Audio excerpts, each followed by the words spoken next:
નમસ્કાર મિત્રો, અમારી ગુજ્જુ ગુરુજી યુટ્યુબ ચેનલમાં તમારું સ્વાગત છે.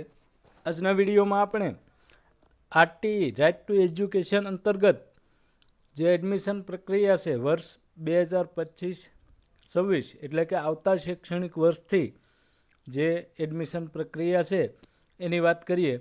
મિત્રો, શું આપનું બાળક પણ 6 વર્ષ પૂરા કરેલ છે?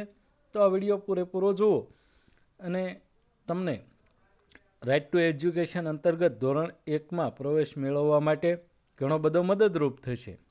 તો આવો જોઈએ આરટીઈ શું છે, એના શું લાભ છે. તો આરટીઈ મુજબ ધોરણ 1માં સરકાર દ્વારા જે નક્કી કરેલી પ્રાઇવેટ સ્કૂલ છે એમાં તમને પ્રવેશ મળે તો ધોરણ 8 સુધી તદ્દન નિઃશુલ્ક એટલે કે મફત. આ ઉપરાંત ડ્રેસ, બૂટ, પુસ્તકો જેવી બાબતો માટે સરકાર તરફથી 3000 રૂપિયાની સહાય આપવામાં આવે છે. આરટીઈમાં ફોર્મ ભરવા માટેની વયમર્યાદા શું હોય? તો કે આરટીઈમાં માત્ર ધોરણ 1માં જ પ્રવેશ મળે છે, જેના માટે ઉંમર નક્કી કરવામાં આવી છે કે 1 જૂનના રોજ બાળકના 6 વર્ષ પૂરા થયેલા હોવા જોઈએ. એટલે કે તમારા બાળકનું છે એ 1 જૂન 2025 સુધીમાં 6 વર્ષ પૂરા થતા હોય તો તમે આ ફોર્મ ભરી શકો છો.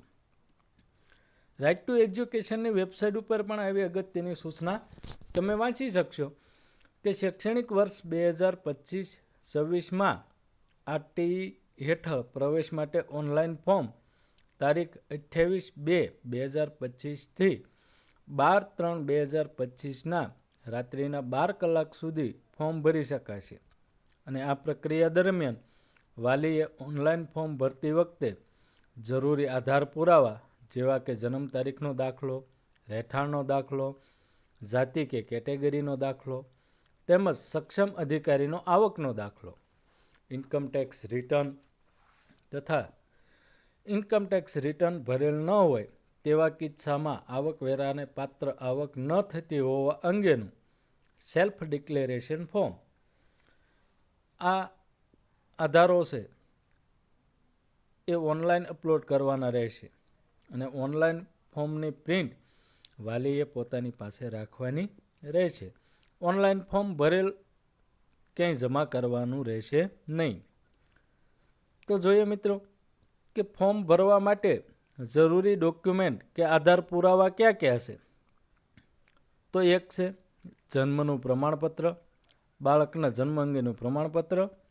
બીજું રહેઠાણના પુરાવા, જેમાં આધાર કાર્ડ, પાસપોર્ટ, લાઇટ બિલ, પાણી બિલ, ચૂંટણી કાર્ડ, રેશન કાર્ડ જેવા પુરાવા છે એ તમે રહેઠાણના પુરાવા તરીકે રજૂ કરી શકશો. જાતિનો દાખલો, લાગુ પડતી કેટેગરીના બાળકો માટે જાતિ અંગેનો દાખલો ફરજિયાત અપલોડ કરવાનો રહેશે.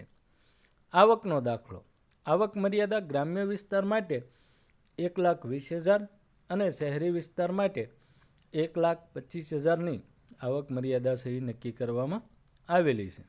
તો આ આવક અંગેનો સક્ષમ અધિકારીનો દાખલો તમારે સહી લેવાનો રહેશે. 5 નંબર છે બીપીએલ રેશન કાર્ડ નંબર 0 થી 20 અંક ધરાવતા હો તો તે અંગેનું પ્રમાણપત્ર લેવાનું છે. અહીં રેશન કાર્ડ માન્ય નથી એટલે તે અંગેનું મામલતદાર કક્ષાનું પ્રમાણપત્ર તમારે લેવાનું રહેશે. પાન કાર્ડ હોય તો છેલ્લા વર્ષનું રિટર્ન ભરેલું હોય અને જો પાન કાર્ડ ના હોય તો સેલ્ફ ડિક્લેરેશન ફોર્મ જે તમને સાઇટ ઉપર પણ એનો નમૂનો મળી રહેશે. 7 નંબર, જો બાળક આંગણવાડીમાં ભણતું હોય તો તે અંગેનું પ્રમાણપત્ર, પાસપોર્ટ સાઇઝના ફોટોગ્રાફ, વાલીની સહીનો નમૂનો, બાળક અથવા તો વાલીની બેંક પાસબુક. એક જ સંતાન અને એ પણ દીકરી હોય તો તે અંગેનું પ્રમાણપત્ર. આટલા ડોક્યુમેન્ટ તમારે છે એ ફોર્મ ભરતી વખતે હાજર રાખવાના રહેશે. આ ઉપરાંત મિત્રો અહીં કેટલીક બાબતો ખાસ ધ્યાન આપવા જેવી છે કે આ સંપૂર્ણ પ્રક્રિયા દરમિયાન મોબાઈલ નંબરની ખાસ જરૂર પડશે અવારનવાર ઓટીપી વગેરે બાબતો માટે. એટલે દરેક વાલીએ મોબાઈલ અંગેની જાગૃતતા ખાસ રાખવી. બીજું કે તમારા રહેઠાણથી 6 કિલોમીટર અંદાજિત છે માં આવતી વધુમાં વધુ શાળાઓ નાખો. એક વખત અરજી સબમિટ થઈ ગયા પછી એમાં ફેરફાર થઈ શકતો નથી, પણ પ્રથમ રાઉન્ડમાં વારો ના આવ્યો હોય તો પસંદગીની શાળા બદલી શકાય છે. આપનું ફોર્મ રદ ન થાય તે માટે ફોર્મ ભરતા પહેલાં હોમ પેજ પર દર્શાવેલ ફોર્મ ભરવા માટે આવશ્યક દસ્તાવેજો જેવા કે ફોર્મ ભરતી વખતે અપલોડ કરવાના દસ્તાવેજોની વિગત ધ્યાનપૂર્વક વાંચજો. માગ્યા મુજબના તમામ અસલ દસ્તાવેજો ચોકસાઈપૂર્વક અપલોડ કરશો.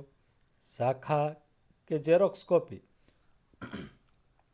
અને ના વંચાય એવા ડોક્યુમેન્ટ અપલોડ થયેલ હશે તો ફોર્મ ઓટોમેટિક રિજેક્ટ થશે. રહેઠાણના પુરાવા તરીકે બાળકના પિતાના આધાર કાર્ડ, પાસપોર્ટ, વીજળી બિલ, પાણી બિલ, ચૂંટણી કાર્ડ, રેશન કાર્ડ પૈકી કોઈ એક આધાર હોય તો અથવા તો રજિસ્ટર ભાડા કરારની જરૂર રહેતી નથી. જો આ ઉપરના કોઈ પણ આધાર ન હોય તેવા સંજોગોમાં રજિસ્ટર ભાડા કરાર ગુજરાત સ્ટેમ્પ એક્ટ 1958 મુજબ નોંધાયેલ ભાડા કરાર તથા સંબંધિત પોલીસ સ્ટેશનમાં જમા કરાવ્યાના આધાર સાથે માન્ય ગણવામાં આવશે. નોટોરાઇઝ ભાડા કરાર છે એ માન્ય ગણાશે નહીં. પાન કાર્ડ ન ધરાવતા હોય અથવા તો પાન કાર્ડ ધરાવતા હોય પરંતુ ઇન્કમટેક્સ રિટર્ન ભરેલ ન હોય તે કિસ્સામાં આવકવેરાને પાત્ર આવક ન થતી હોય તે અંગેનું નિયત નમૂનાનું સેલ્ફ ડિક્લેરેશન ફોર્મ છે એ પણ તમારે ફરજિયાત અપલોડ કરવાનું રહેશે, જે રાઇટ ટુ એજ્યુકેશનની વેબસાઇટ ઉપરથી તમને મળી શકશે. પ્રવેશ માટે આપ જે શાળાઓ પસંદ કરવા ઈચ્છતા હો તે મુજબની શાળાઓ જ ફોર્મ ભરતી વખતે તમારી પસંદગી મુજબના ક્રમમાં ગોઠવાય તે ખાસ ધ્યાન લેવું. ફોર્મ સબમિટ કરતાં પહેલાં ફરીવાર ધ્યાનપૂર્વક બધી જ વિગતો છે એ જોઈ લેવી, કારણ કે એકવાર ફોર્મ સબમિટ કર્યું પછી એમાં કોઈ સુધારો થઈ શકતો નથી. ફોર્મ ભરવા બાબતે માર્ગદર્શનની જરૂર જણાય તો હોમ પેજ ઉપર દર્શાવેલ એમાં જે તે તમારા જિલ્લાનો હેલ્પલાઇન નંબર છે એનો પણ તમે સંપર્ક કરી શકો છો. મિત્રો, ઘણી વખત આપણને એવું બને લાગે કે આપણે આરટીઈમાં ફોર્મ ભર્યું પણ આપણો વારો ના આવ્યો, તો એના માટે આ રાઇટ ટુ એજ્યુકેશન જે આખી ગવર્મેન્ટની સિસ્ટમ છે એના દ્વારા અહીં જે તમે સ્ક્રીન ઉપર જોઈ શકો છો એ મુજબના 13 ક્રાઇટેરિયા એટલે કે અગ્રતા ક્રમ પહેલાં કોને પસંદગી મળે તે નક્કી કરવામાં આવ્યું છે. જે તમે જોઈ શકો છો કે 1 નંબર અનાથ બાળક, 2 સંભાળ અને સંરક્ષણની જરૂરિયાતવાળું બાળક, બાલગૃહના બાળકો, 4 બાળમજૂરી કે સ્થળાંતરિત મજૂરના બાળકો, 5 મંદબુદ્ધિ સેરેબ્રલ પાલ્સી ધરાવતા બાળકો, ખાસ જરૂરિયાતવાળા બાળકો, શારીરિક રીતે વિકલાંગ અને વિકલાંગ ધારા 2016ની કલમ 34(1) દર્શાવ્યા મુજબના તમામ દિવ્યાંગ બાળકો, 6 એઆરટી એન્ટી રેટ્રોવાયરલ થેરેપી ARTની સારવાર લેતા બાળકો. પછી 7 નંબરે ફરજ દરમિયાન શહીદ થયેલ લશ્કરી, અર્ધલશ્કરી કે પોલીસ દળના જવાનના બાળકો. 8 જે તે માતાને એકમાત્ર સંતાન હોય અને તે સંતાન માત્ર દીકરી હોય તેવી દીકરી. રાજ્ય સરકાર હસ્તકની આંગણવાડીમાં અભ્યાસ કરતા બાળકો. 0 થી 20 આંક ધરાવતા તમામ category SC, ST, SC/BC, general તથા અન્ય ના જે BPL છે એ કુટુંબના બાળકો. અનુસૂચિત જાતિ તથા અનુસૂચિત જનજાતિ કેટેગરીના બાળકો. પછી સામાજિક અને શૈક્ષણિક કે અન્ય પછાત વર્ગ, વિસરતી વિમુક્તિ જાતિના બાળકો. 17 કેટેગરીમાં આ બાળકોને સહી પ્રવેશની અગ્રતા આપવાની રહેશે. અને છેલ્લે 13 જનરલ કેટેગરી કે બિન અનામતના બાળકો. તો મિત્રો, આ રીતના આરટી રાઇટ ટુ એજ્યુકેશનની ગવર્મેન્ટે જે પોલિસી નક્કી કરવામાં આવી છે એ રીતના તમારા બાળકોને છે એ અગ્રતા ક્રમ મુજબ એડમિશન મેળવી શકો છો.